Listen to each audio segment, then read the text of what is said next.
Joseph James D'Angelo was born on November 8th in 1945 in Bath, New York, to Joseph James Sr., a sergeant in the United States Army, and Kathleen Louise DeGroat.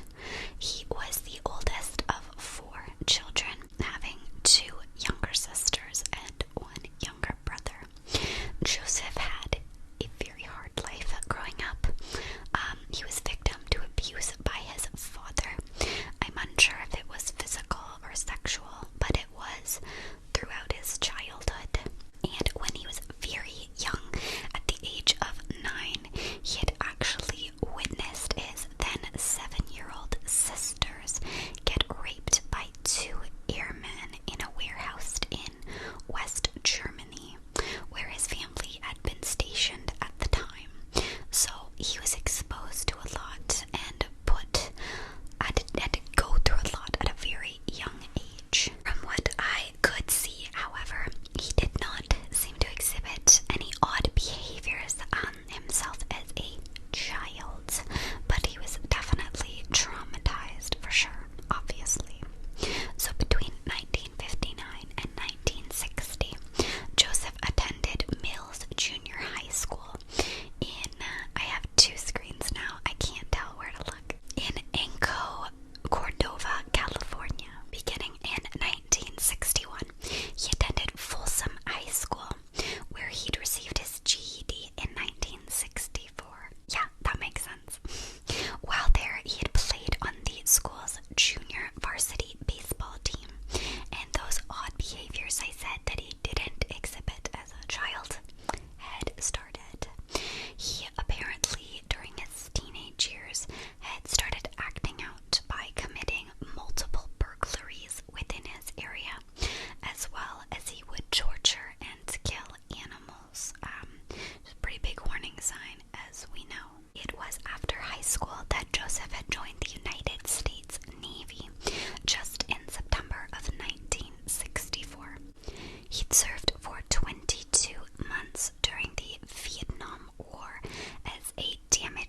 he would assess the scene. He would sometimes just circle the homes a couple of times, return maybe a week later, but this made it harder to pinpoint him. You had fresh prints and old prints, and it just kind of made it difficult. Maybe this was just a gardener, maybe this was just a neighbor, who knows, right? And due to how intricately he stalked these people, he would know exactly when you were home, exactly the layout of your house by looking in.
actually waiting.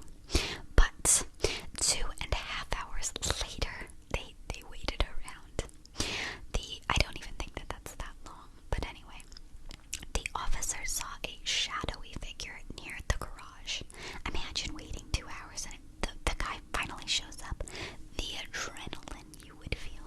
So, Joseph, the man who was hiding in wait or whatever, creeping up to the scene, was moving against the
was the summer of 1979 that burglaries and rapes had terrorized the Eastern District of Sacramento County.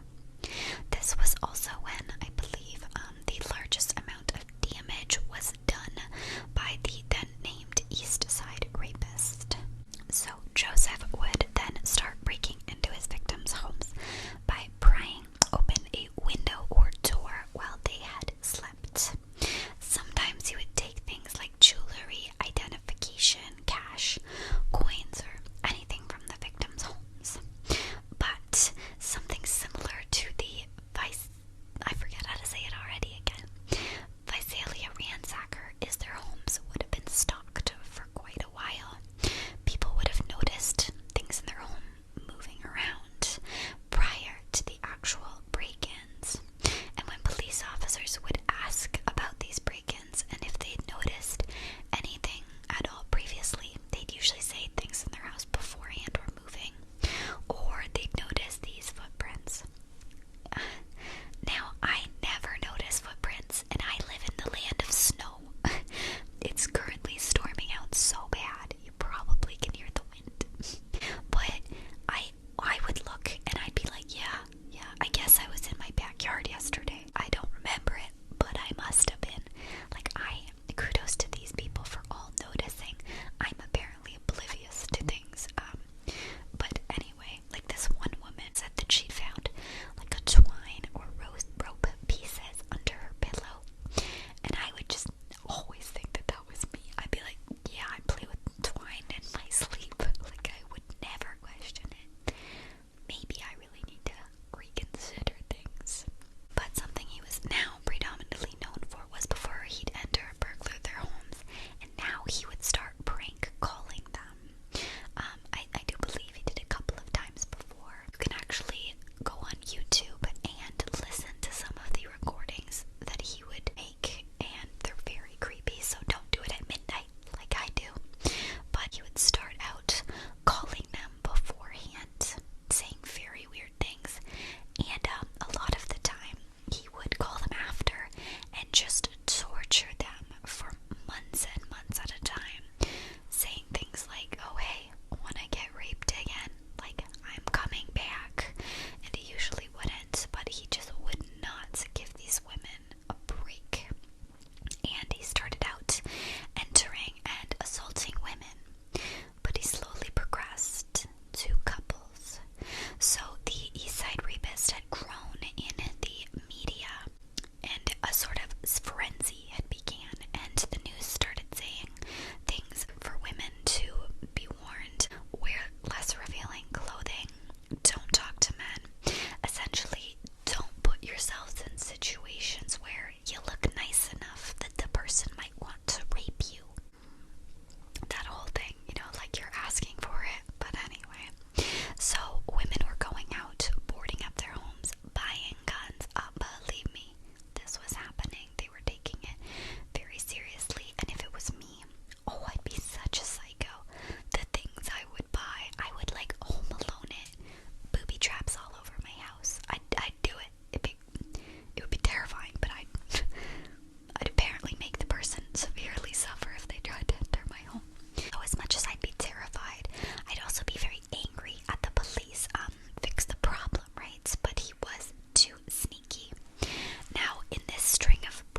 someone had made a complaint saying things like, if that was my wife, these things wouldn't be happening in my home, especially if I was there. And people believe that that sort of had sparked this new-found attack style. And what he would do going forward was he would attack men and women by subduing the male first and tying him up, and doing the same with the woman.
issue. However, it does have to do with finding a murderer. So let me know your thoughts on that. I think that, hey, let's get him, but I get it. I get it. So what it is that they did is they had taken the DNA samples and submitted it to GD or something, Gedmatch, and possibly Ancestry.com. Now, what is controversial is they took DNA that was not theirs, created fake profiles like John Smith, just looking for my great aunt or something, and they'd waited to see what had came back as relatives or anyone that may have been